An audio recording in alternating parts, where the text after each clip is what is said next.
Everyone, good morning সবাইকে। তোমরা সবাই কেমন আছো? আশা করছি সবাই ভালো আছো আর আমরাও অনেক ভালো আছি। তো চলে এলাম তোমাদের জন্য নতুন একটি ব্লগ নিয়ে। তো দেখতেই পাচ্ছ সকাল সকালে আমাদের বাড়িতে দুটো ছাগলের বাচ্চা হয়েছে, সুন্দর একদম, কি সুন্দর দুধ খাচ্ছে বাচ্চাটা। তো সকাল সকাল একদম খুব ভালো লাগছে এই ছাগলের বাচ্চাগুলো দেখে। তো সকাল সকাল আমিও ভাবলাম যে আজকে একটু লেপা মুছা করে নিই। তো সকাল সকাল আমি একটু মুছে নিচ্ছিলাম আর রান্নাঘরটাও মুছা হয়ে গেছিলো। রান্নাঘরটা মা মুছছিল আর আমি এটা মানে ঠাকুমারির ইয়েটা মুছছিলাম। তো এটা মোছার পর আবার স্নান টান করে রান্নাবান্নাও করতে হবে। তো সকাল সকাল মানে অনেক কাজ থাকে। আর এখনও কিন্তু তিহান উঠে নাই, ওর মানে ও একটু দেরি করে ওঠে, 8টার দিকে ওঠে। এই দেখো আমি স্নান টান সাইডে চলে আসছি রান্না করার জন্য। তো রান্না করেছি, ভাত বসিয়েছি আর আজকে করব ঘুগনি। শুধু দুটো রান্নাই করব, ভাত করব আর ঘুগনি করব ভাবছিলাম। গরমের মধ্যে বেশি মানে রান্না বান্না করতে ইচ্ছে করে না, আর এই সময়টা প্রচুর পরিমাণে গরম পড়েছে। তো গরমের জন্য খুব অস্বস্তি লাগছে। আর এই সময় না মানে প্রচুর পরিমাণে গরম পড়েছে, এত পরিমাণে গরম বেড়েছে মানে ঘরের মধ্যে তো থাকাই যায় না। আর আমাদের ঘরটা খুব নিচু, সেই জন্য আরও বেশি সমস্যা হয়। তো খুব সমস্যার মধ্যেও মানে কাটিয়ে যাচ্ছে আর কি, সব কিছু ঠিকঠাক চলছে। আর জল কিন্তু সবসময় তোমরা খেতে থাকবে, আমরাও কিন্তু প্রচুর পরিমাণে জল খাচ্ছি, সারাদিন শুধু জল খেয়েই সময়টা কাটছে, ভাত তো খেতে ইচ্ছা করছে না, খুব সমস্যা হচ্ছে। তো এখানে দেখো আমি ঘুগনি বানানোর জন্য পেঁয়াজ কেটে নিচ্ছিলাম আর পেঁয়াজগুলো কেটে জলের মধ্যে দিয়েছিলাম। আর এখানে একদিকে আমি রান্না বসিয়ে দিয়েছি, ভাত রান্না বসিয়ে দিয়েছি, মার উনুনে ভাত রান্না বসিয়েছি আর আমার উনুনে ঘুগনিটা করব বলে। বৈশাখ মাস চলছে, মার কিন্তু আবার নিরামিষ, সেই জন্য মা আবার এখন এইসব খায় না, মানে পেঁয়াজ রসুন এসব কিন্তু খায় না, মাছ মাংস খায় না, এমনিতেই মাংস খুব কম খায়, আবার মাছ খায় সেটাও বন্ধ। এখন বৈশাখ মাসটা পুরো মাসটাই নিরামিষ চলবে। তো মার উনানে আমি ভাত বসিয়ে দিয়েছি আর আমার উনানে আমি সবজিটা করব, মানে ঘুগনি করব। এখানে সব কিছু রেডি করে রেখেছি, পেঁয়াজ রসুন তারপর আলু সব কিছু কেটে রেখেছি। তো এগুলোকে ভালো করে ধুয়ে নিচ্ছিলাম। তো সকাল থেকেই মানে অনেক কাজের চাপ ছিল, মানে কাপড় ধোয়া থেকে শুরু করে অনেক কিছু কাজ ছিল।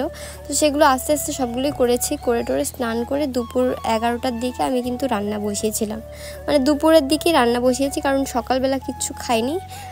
শুধু আমাদের বাড়িতে মুড়ি থাকে, সবসময় মুড়ি থাকে, সকালবেলা কিন্তু আমরা মুড়ি খেয়েছিলাম।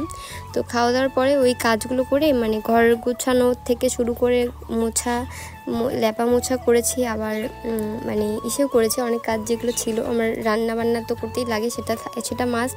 আর তার মধ্যে সবসময় আমার কাপড় ধুতে লাগে, মানে প্রতিদিন আমার কাপড় ধুতেই লাগবে। তো সেটাও করে নিয়েছি, করার পর স্নান টান করে এই যে আমি রান্না বসিয়ে দিয়েছিলাম। তো রান্নার মধ্যে তো বললাম ঘুগনি হচ্ছে, আর কিচ্ছু হচ্ছে না, সিম্পল রান্না করেছি। আর এখানে আমি বসে বসে এই উনুনটা জবের থেকে কিনেছি, আমার এই উনুনে রান্না করতে কিন্তু খুব ভালো লাগে, মানে খুব সুন্দর, দুটো কাঠ দিয়ে অনেক সুন্দর জ্বলে, মানে দুটো খড়ি দিলেই খুব ভালো জ্বলে আর কি, বেশি খড়ি লাগে না আর আঁচও লাগে না হাতের মধ্যে, খুব ভালোভাবেই আমি রান্না করি। তো এখানে আমি সবজিটা বসিয়ে দিয়েছিলাম, বসিয়ে দেওয়ার পর আমি যা যা লাগবে আর কি, লবণ হলুদ এইসব দিয়ে দিচ্ছিলাম। তো দেখতে পাচ্ছ আমি রান্না বসিয়েছি। আর হচ্ছে তিহান তখন উঠে গেছিলো, ও কিন্তু 8টার দিকে উঠে, আমি উঠি 6টা 6:30টার দিকে। উঠেই আগে যা যা কাজ থেকে সেগুলো করে নিই, তারপর স্নান টান করে রান্না বসিয়ে দিয়েছি। তো ততক্ষণে তিহানও উঠে গেছে আর ওকে আমি ফ্রেশ করে দিয়ে খাইয়ে দিয়ে বাইরে পাঠিয়ে দিয়েছি, মানে ওর বাবার কাছে পাঠিয়ে দিয়েছি, ওর বাবার সাথেও খেলছিল আমাদের নতুন যে বাড়িটা হচ্ছে সেখানে। আর এখানে দেখো আমি একটু দেখলাম যে অনেক দেরি আর খুব গরম, মানে গালগুলো একদম লাল হয়ে গেছিলো, একদম ঘেমে কাদো হয়ে গেছিলাম। তো প্রচুর পরিমাণে মানে এখন তো গরম পড়ছে, প্রচুর পরিমাণে অসহ্যকর লাগে। আর সেই জন্য আমি সকালবেলা উঠেই আগে ফ্রেশ হয়ে আগে ভাত বসিয়ে দিই, কারণ সকালবেলা রান্না করলে সারাদিন কোনো চাপ থাকে না, আগুনের পাশে আর যেতে হয় না।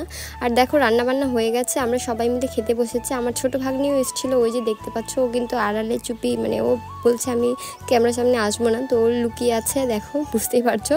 তো এখানে তোমাদের দাদাভাই আর আমার ছোটো ভাস্তি ও বসে পড়েছে খেতে। আর বললাম যে একটা সবজি করব, ঘুগনি আর ভাত করেছি। তো খেতে বসেছি সবাই, মানে প্রচুর এই আমাদের রান্নাঘরটা কিন্তু খোলামেলা, সেই জন্য খুব ভালো লাগে। আর রান্নাঘরে রান্না করতেও খুব ভালো লাগে, এই রান্নাঘরে ফাঁকা ফাঁকা।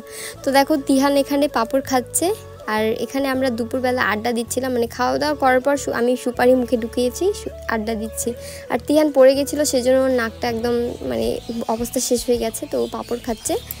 তো তো তিহানের একটু না একটু লেগেই যায়, আর নাকটা হচ্ছে সবসময় বেশি আঘাত পায়, কারণ ও পরে তো সেরকম করে নাকটাতেই লেগে যায়।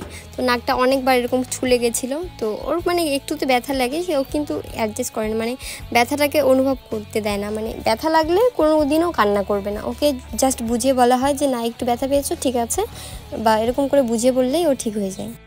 খুব ভালো, মানে ও কিন্তু খুব ভালো, একদম বোঝে যে হ্যাঁ ব্যথা লাগছে, বা বেশি কান্না করে না।